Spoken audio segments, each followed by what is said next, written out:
Sexta-feira! Yeah!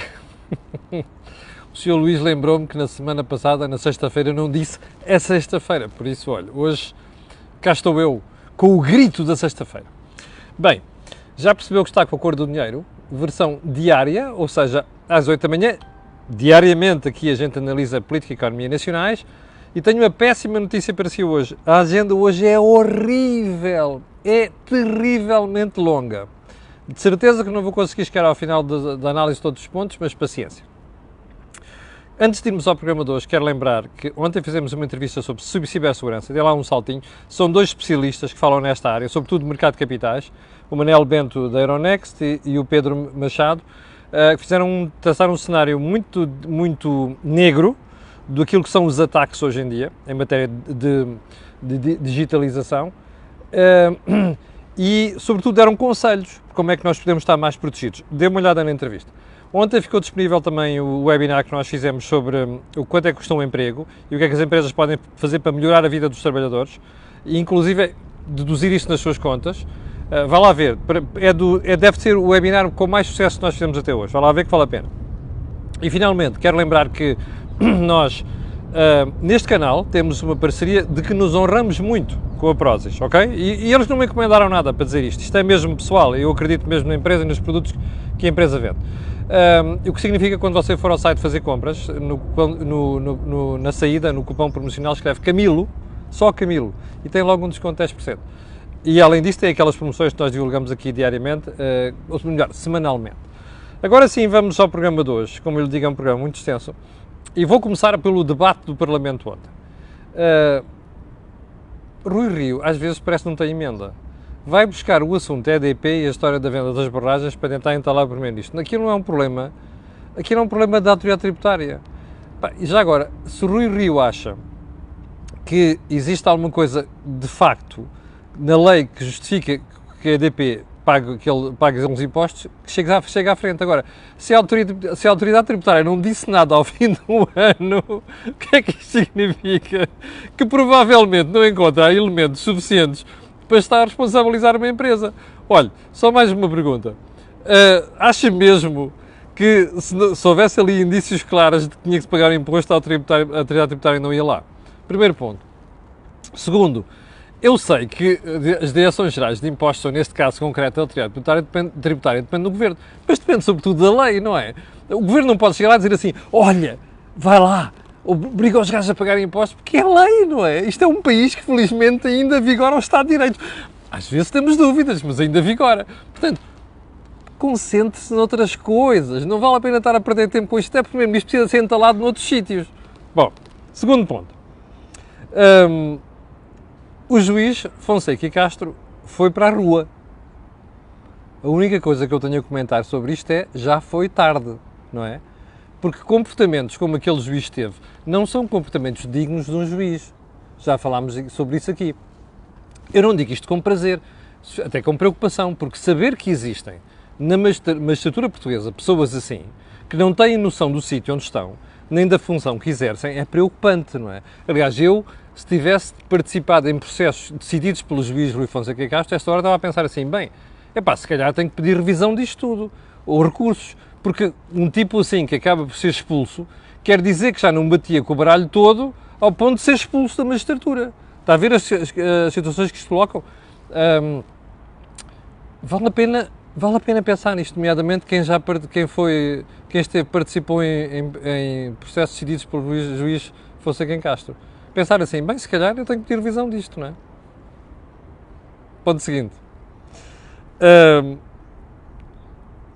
Ontem no Parlamento assistimos a uma cena lamentável, que não é a primeira, do Sr. Primeiro-Ministro.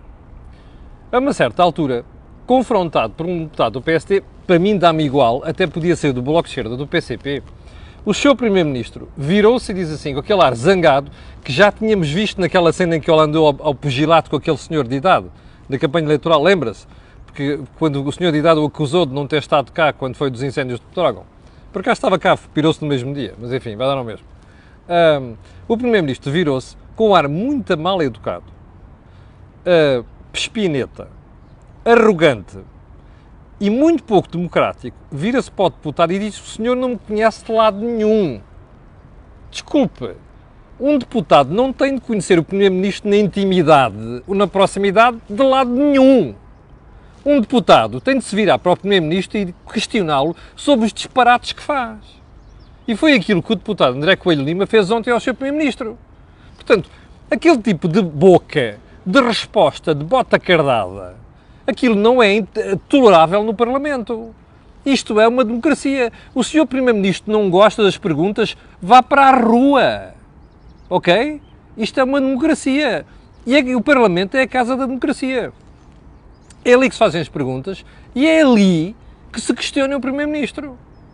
Estas coisas só servem para confirmar uma teoria minha, que eu ando aqui a defender há muito tempo. O Primeiro-Ministro tem tiques de ditador, percebe? Isto é de pretor, não é outra coisa. Não é aceitável. Só mais um pormenor. O senhor Presidente da República, Presidente da Assembleia da República, que tem a mania, que é uma espécie de tutor da democracia, e que até chama a atenção dos deputados para isto e para aquilo, ontem não devia ter chamado a atenção do Sr. Primeiro-Ministro para isto. É que o Ferro Rodrigues ontem devia ter dito assim: ó Sr. Primeiro-Ministro, desculpe lá, mas isto é uma casa de democracia e quando um deputado faz uma pergunta o senhor tem que responder. Não pode é fazer essa figura de achar que vai desconsiderar uma pergunta com um argumento de você não conhece lado nenhum. Bom, António Costa, vintage, no seu melhor. A mim não me surpreende nada, como você sabe. Bom, ponto seguinte.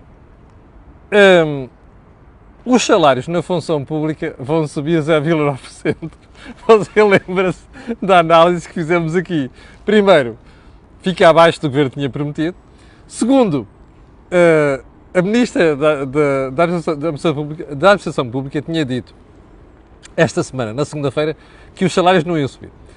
Primeiro perguntei aqui se a austeridade tinha mesmo acabado. Em segundo lugar, disse-lhe aqui: vai ficar por aqui ou é só uma coisinha para depois fazerem umas cedências? Olha, está aqui a resposta. A senhora veio dizer ontem que os salários vão subir 0,9%. Já agora deixe-me mostrar-lhe. Aqui já não me lembro qual é o jornal que traz isto para a manchete, acho que é o Público.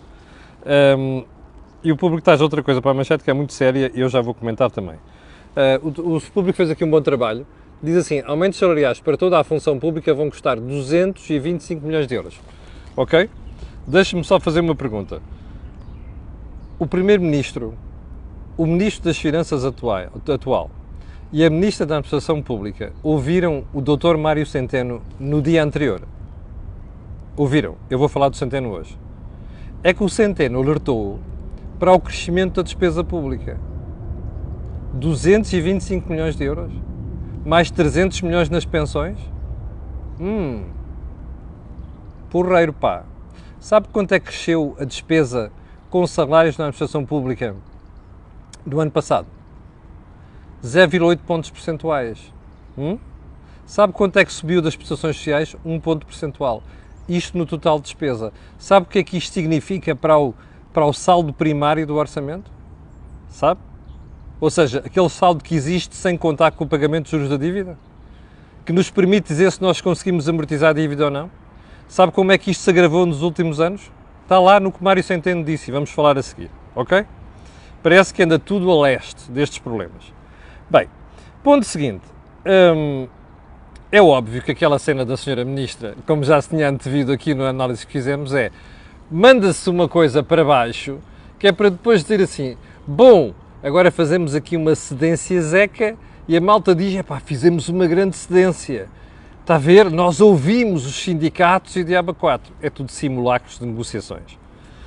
Ponto seguinte. Ramalho Yanes, ontem, fez questão de fazer uma intervenção pública onde se pronunciou sobre estes últimos movimentos políticos em torno das Forças Armadas. Você recorda-se do assunto, falámos aqui na semana passada, a falta de respeito do Governo para com a instituição militar ao anunciar o Ministro da Defesa a substituição do Chefe de Estado-Maior da Armada.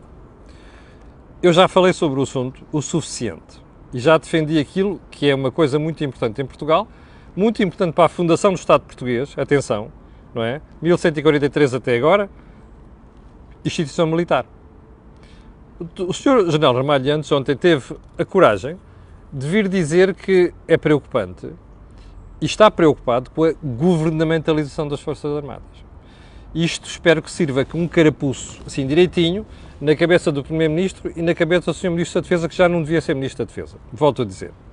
Bom, então, vamos aos assuntos principais de hoje. E vamos começar pelo debate no Parlamento ontem, que foi uma coisa deprimente, porque o Sr. Primeiro-Ministro, além daquela manifesta falta de sentido democrático que falei há bocadinho, teve outros problemas. Primeiro, notou-se claramente que aquela figura ainda não digeriu as eleições autárquicas, nomeadamente a derrota em Lisboa, nomeadamente a derrota em Coimbra, nomeadamente a derrota no Funchal. Ou seja, o Primeiro-Ministro estava com o tique de que eu sorrio aqui, mas por trás está full, que nem uma cobra, percebe? Esse ar perpassou por toda a intervenção. A tentativa de fazer humor e não sei... Aliás, sinceramente, alguns deputados ainda não percebi porque é que não gozam com o Primeiro-Ministro da mesma moeda em que ele tenta gozar com eles, nomeadamente com o humor.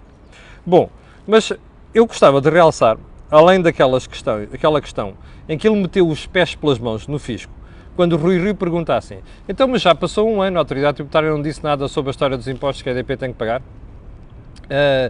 E o Primeiro-Ministro disse assim, bom, se o senhor está muito interessado nisso e preocupado, ligue para a Diretora-Geral da Administração Tributária e faça a pergunta. Ou seja, eu não tenho nada a ver com isso, não sei. Mas um pouco antes, tinha dito que o processo que tinha sido levantado a um funcionário da Autoridade Tributária, por causa do mesmo assunto, dos supostos impostos da EDP, eu sinceramente acho que não tem que pagar impostos nenhuns, por aquilo que eu analisei do caso, mas isso é outra história, mas o Primeiro-Ministro diz, não, este já foi arquivado. Então, mas espera aí, o Primeiro-Ministro sabe que o processo foi arquivado ao funcionário da Autoridade Tributária, mas não sabe qual é a decisão da Autoridade Tributária sobre isto. Pois é, está a ver como é que a mais depressa apanha um mentiroso com um coxo, como dizia a minha falecida mãe. É nestas coisas. É óbvio que o Primeiro-Ministro sabe o que é que a Autoridade Tributária já chegou em termos de conclusão na matéria da EDP. Não se quis foi entalar ontem. Percebe? Isto é um Primeiro-Ministro. Só aparece nas coisas boas, está a ver? Nas coisas más é uma chatice. Está a ver? Bom, já agora. A vergonhosa fuga do Primeiro-Ministro no caso da TAP. Não sei que a TAP é muito importante, a TAP não sei quê. E se nós tivéssemos fechado a TAP? Oh, rapaz, se tivéssemos fechado a TAP, aparecia outra no lugar da TAP, que era isso que nós devíamos estar a fazer. A Itália foi pelo cano do esgoto e apareceu a ITA. Aqui seria a mesma coisa. Mas o mais interessante nisto foi quando o Rui Rio pergunta... Aliás, o Rui Rio ontem teve muito melhor do que... Tendo o pormenor daquela história da EDP, teve muito melhor dos debates anteriores. É só pena que o Rui Rio tinha acabado com a história dos debates quinzenais, não é? Porque era a única forma de entalar aquele Primeiro-Ministro. Mas enfim, vamos voltar a TAP. O Rui Rio pergunta assim, então o senhor tem algum plano B para o caso da TAP de Bruxelas? Dizer que não se pode fazer aquilo. E o Primeiro-Ministro tem uma saída de miúdo do primeiro ano da faculdade, que tal, já viu isto aqui da posição negocial. Se eu vou dizer aqui tenho um plano B, estou a desvalorizar a minha posição negocial. Não está, não. E esse é que é o ponto. E até lhe vou dizer mais. O Rui Rio até pecou por defeito, porque se devia ter virado para o Primeiro-Ministro e dizer assim, olha, nós sabemos de fonte segura que a Comissão Europeia não está de acordo, eu já revelei isto aqui, com uma série de pontos do vosso plano. E, portanto, vocês vão mesmo ter que rever isso. Ou seja, o senhor está farto de saber que existe um plano B e que vai precisar de um plano B. Mas, enfim, Rui Rio não tem jeito nenhum para estas coisas parlamentares. Enfim, deixou passar uma oportunidade clara e fácil de entalar o Primeiro-Ministro. Como você percebeu também pelo debate de ontem, se viu, existe um namoro que está quase a passar em casamento entre o PS e o PCP. No Bloco de Esquerda é outra história. Mas com o PCP, e toda a gente sabe já, até pela ar, o Jerónimo pode fazer aquela figura, o senhor acha que com estas medidas, não sei quantos, até pode fazer aquela figura, o casamento está afaricadinho, já andou a trocar alianças, portanto, precisa escolher as alianças, portanto, tudo isto é bullshit. O orçamento vai ser aprovado que o PCP vai deixar passar aquilo, ok? Isto é apostadinho aqui, dobrado contra singelo. Singelo contra dobrado. Bom, vamos lá de assunto. Então não é que o motorista de João Rendeiro tem muito mais sorte do que o motorista de José Sócrates? Lembra-se? Este é o senhor Florencio, da família Florencio. Esta família. Bom, fico por aqui, ok? Fico por aqui neste pormenor desta família. Enfim, Vamos lá então à história. Não é que o motorista Florencio é um tipo com muito mais sorte do que o João Perna, do Sócrates, não é? É que o motorista de João Rendeiro tem tanto dinheiro que consegue comprar uma casa de 1,5 milhões de euros, não é? E ainda entregar o usufruto dessa casa à mulher de João Rendeiro por 15 anos. Eu acho que isto deve ser o único país do mundo onde um motorista pode descomportar a quantos motoristas, mas é assim, uma casa de 1,5 milhões de euros e depois cedê-la em usufruto, não é? Durante 15 anos a outra pessoa. Isto é de uma magnanimidade de um motorista brutal, não é? Nós nunca vimos isto em lado nenhum.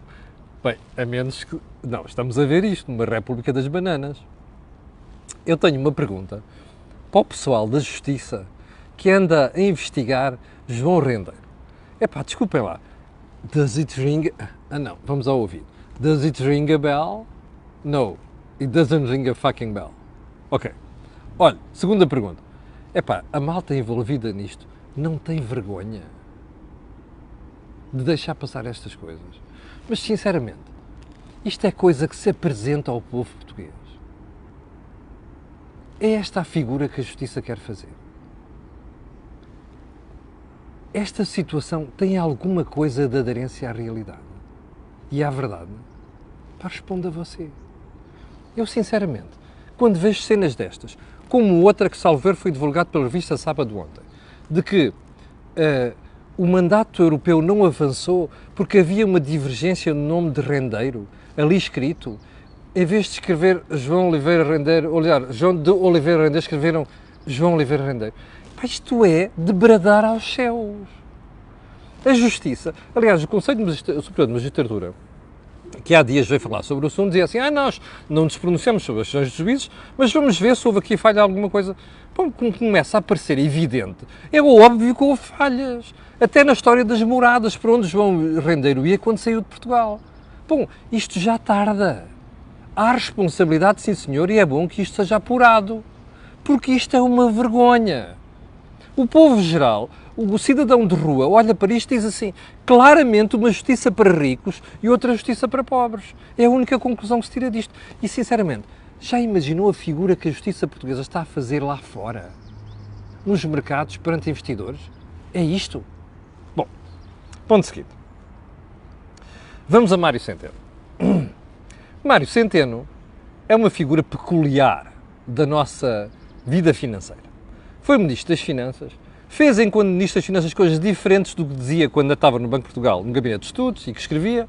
Olha, nomeadamente, vá ver os excertos dele sobre mercado de trabalho e veja se é compatível com o que o Governo andou a fazer, o Governo que ele pertenceu andou a fazer. É exatamente o oposto. Mas, enfim, vamos à intervenção de Mário Centeno. Olha, é preciso cuidado com o déficit. E é preciso cuidado com o déficit. Mário Centeno diz assim, tirem as despesas one-off. Por exemplo, estas da pandemia, aquelas que não se repetem. Essas despesas estão acima do que estavam em 2019. Bom, com uma situação económica pior. Percebeu isto? Aviso o Ministro das Finanças. Primeira pergunta. Ele não estava no Governo quando isto começou a subir, a despesa corrente? Estava. Era Ministro das Finanças. E agora é Governador do Banco de Portugal. E agora já vê defeitos naquilo que se fazia. O que aconteceu. Quando era Ministro das Finanças defendeu tudo aquilo. Pronto. É preciso cuidado com a dívida. Ok? Afirmação taxativa que diz que, obviamente, toda a dívida que chegou, ou seja, o nível de dívida é preocupante e inspira preocupação.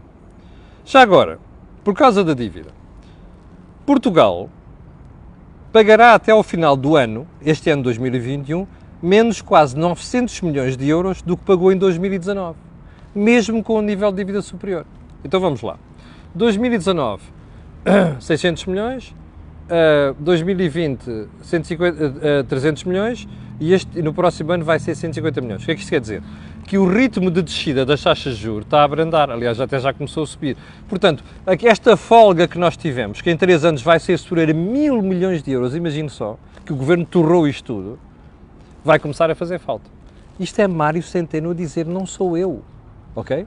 Bom, e diz mais, Portugal, ele volta a repetir, Portugal pagará até ao final do ano menos quase 900 milhões de euros que pagou em 2019, mesmo com o nível de dívida superior. Agora veja o que ele diz a seguir.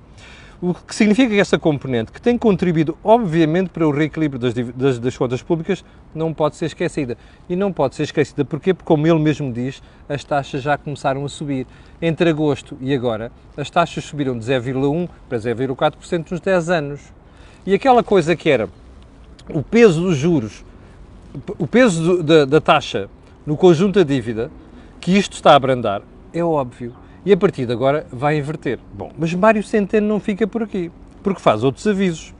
E diz coisas como o plano de recuperação e resiliência não deve servir para criar mais despesa corrente, ou seja, para aumentar as responsabilidades do Estado no médio prazo. Mas depois o mais interessante disto tudo é quando ele se vira e diz, desculpe lá, deixe-me lá ir aqui à frase, porque eu acho que isto é imbatível e a frase não é minha. Os desafios de crescimento que se colocavam antes desta crise vão estar outra vez presentes na economia portuguesa. E nessa altura, vamos ter que para fazer crescer uma economia, temos necessidade dessa reafetação de recursos entre setores. É assim que as economias crescem. Portanto, nós temos de estar preparados para a necessidade de observar essa reafetação. Meus senhores, o que é que isto quer dizer? Mário Centeno está a dizer, ipsis verbis, que quando acabar a pandemia, nós vamos voltar aos níveis de crescimento baixinhos, michúricas que existiam. Ou seja, ela vai crescer 4,8, vai crescer 5,6 no próximo ano e a seguir vem para 2, percebe? É isto que Mário Centeno está a dizer. Agora, perguntinha. E diz mais. Olha, nós temos de ter cuidado, mexer na legislação laboral, porque ela não vai resolver nada neste momento. É o Governador a dizer, o mesmo que foi Ministro das Finanças. A pergunta que eu tenho para fazer é, tudo isto está certo? Está certíssimo. Isto, se você quiser, é uma análise que eu poderia ter feito, que sempre fui crítico da política financeira do Governo, não é? Bom, isto é uma análise que eu fiz várias vezes, embora com pressupostos diferentes, há 1 ano e 2 anos. Ora, o que é que leva um senhor que foi responsável por isto, que agora está no Banco de Portugal, a fazer de conta que ele não tem responsabilidade nenhuma nesta brincadeira? O que é que faz isto? Olha, é o eleitoralismo. Quando estava no Governo, dizia uma coisa, agora diz outra. Pergunta, qual é a credibilidade que conhece uma pessoa assim? Zero. Este discurso está certo? Está. Mas para mim vale zero a atitude. E porquê é que vale zero? Porque não gosto de pessoas que mentem numa altura e depois, quando mudam de cargo, vão dizer outra completamente diferente. Percebe? Isto que está aqui começou com Mário Centeno. Portanto, agora, dá jeito, nós olhamos para isto e dizemos assim, então o Governador era o mesmo que o Ministro das Finanças. Pelos vistos não tem vergonha na cara. Não tem vergonha na cara. Bom, pergunta seguinte. Mário Centeno quer passar pelos pingos da chuva? É isso. É que isto é uma crítica, é um aviso. Mas já agora é assim. Isto é o quê? É uma crítica genuína ou é Mário Centeno a fazer política? Eu explico-lhe. Como sabe, António Costa está à rasca. Porque tem Pedro Nuno Santos a criticar o Ministro das Finanças. Tem outras pessoas do Governo a criticar o Ministro das Finanças. E agora o que é que está Mário Centeno a fazer? Tem o Bloco de Esquerda e o PCP a pressionarem. Isto é uma análise de Banco de Portugal ou é uma análise do Governador destinada a dar gás a António Costa quando precisar ter uma conversa com o Pedro Nuno Santos e com o Bloco de Esquerda e o PCP? Responda você. Bom, há uma coisa que eu não tenho dúvida. Daqui a 10 anos, quando nós fizermos a análise de tudo isto, António Costa vai ser o responsável por esta tragédia que a gente está a preparar. Porque isto aqui está a ser feito, do ponto de vista orçamental, é uma tragédia, percebe? Se os juros começam a subir de um momento para o outro, se a inflação dispara, você vai ter um problema. E você vai ter um custo sério, e um custo sério para a economia portuguesa. E as nossas condições de crescimento ainda vão ser inferiores ao que eram. Bem, eu ia pegar no Serviço Nacional de Saúde, no que se passou no Hospital de Setúbal, mas vou deixar isso para segunda-feira, porque já vamos com 24 minutos desta brincadeira. Para o final, eu quero pedir às 7.300 pessoas que estavam em direto há bocadinho aquilo que peço sempre, que é colocarem um gosto de fazer partilha nas redes sociais, já sabe porquê. Aquilo que houve aqui, não houve em mais sítio nenhum. Tenha um grande fim de semana, nós voltamos com o Acordo do Dinheiro, versão matinal, na segunda-feira, às 8 da manhã. Muito obrigado.